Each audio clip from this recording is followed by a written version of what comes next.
I'm here. Whatever what they want to do, I'm here, baby. Ain't no safety on this block.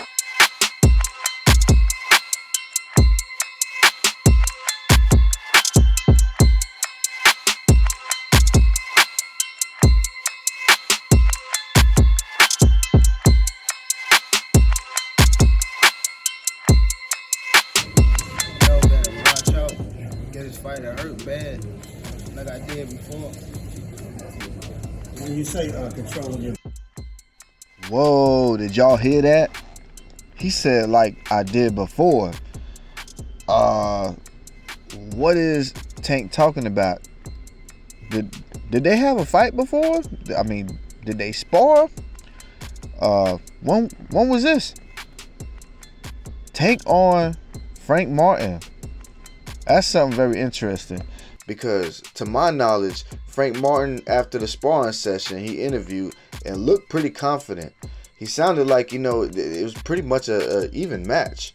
So I'm not understanding that. Was Tank Davis talking about that sparring session? Was he talking in reference to that one, or is there another sparring session that we didn't know about? As we all know, Tank is set to fight Garcia, and then he's set to fight Garcia again. And we talking about two different Garcias. He's set to fight the guy who beat Chris Colbert, which was a shocking upset. But, in the same token, not too shocking, because, Garcia was a pretty good opponent before that. Got some pretty good skills, pretty good tactics. Only problem is, he leaves his head on the line a lot. So that's why I feel like, it's going to be a competitive fight with this guy. But I feel like, Tank is going to end it with the KO. But I am still looking forward to a good fight. I don't look at this as a tune-up.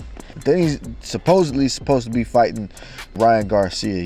Ryan Garcia's been out there, flapping his gums and saying that he ain't gonna take the tune-up.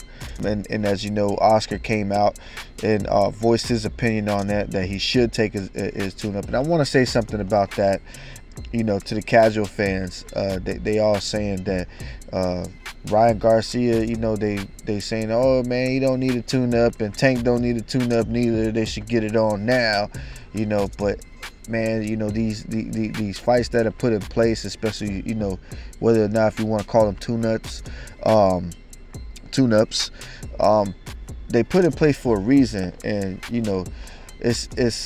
it's a lot more than I understand. The fans, they energetic and they want to see these fights, but sometimes things are made the way they are for a reason. And the reason I say that is because not necessarily a tune-up. You don't really know in a lot of circumstances. Sometimes you may not even get a tune-up. You'll get a good fighter that's basically either they gonna shell out some shit, and either you're gonna overcome it, or you just might end up getting upset. I mean, look at Chris Colbert, for example.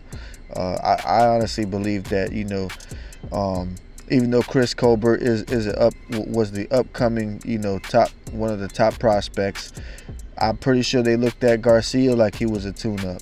You know what I mean? And look what it ended up happening. So yeah, you know what I mean? Like, a tune-up, in my opinion, is to basically kind of like keep you active and keep you on your P's and Q's. You know what I'm saying? What a tune-up is necessarily for, they really supposed to be good fights, good fighters. They're supposed to be decent in skill, but at the same time, tune-ups, they come all different forms. It could be a B-class tune-up, a C-class tune-up. It could be a fighter who is inactive, or it could be an active fighter. It could be a really good fighter, but just not on your level. and not on the top tier level, and then it could be a good fighter that's on that top tier level, but just not on your level. But again, a tune-up is necessarily for, you know, to keep you on point with your game, especially if you're gonna take an opponent that is supposed to be on that top caliber level. So it's not bad to take the tune-up. I understand casual fans, they want to see these fights. I do too, but at the same time, you want, you know, especially when it's two fighters, you want both of them fighters going in there at their best. So now that we got that out the way, yeah.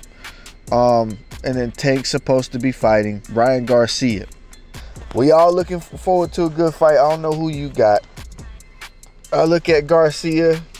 He's tall, lanky, swift, fast, got reach, and he does have explosive power.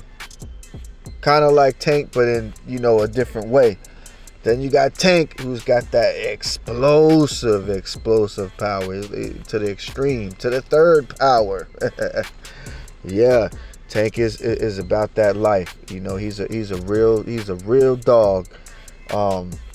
Pit bull in the game. Like I always say, he's a Floyd Tyson. A lot of people don't give him credit for his skill, but he does got skill, and we saw a lot of that in the Isaac Pitbull Cruz fight.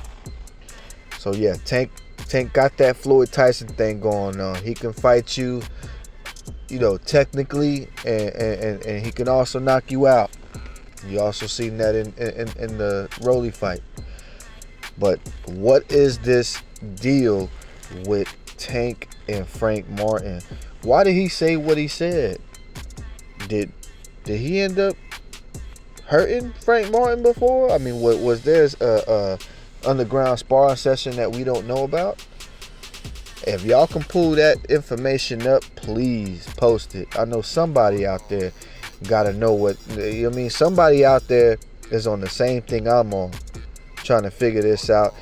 And then there's also another somebody out there who's got the footage or who's got the intel. So yeah, anyways, y'all let me know in the comments what you think about what Tank said. That caught me by surprise. I caught it though. I don't know if y'all caught it, but I caught that. This your boy J Rod with J Rod's Level Up Boxing TV, and I'm out your ear. Peace.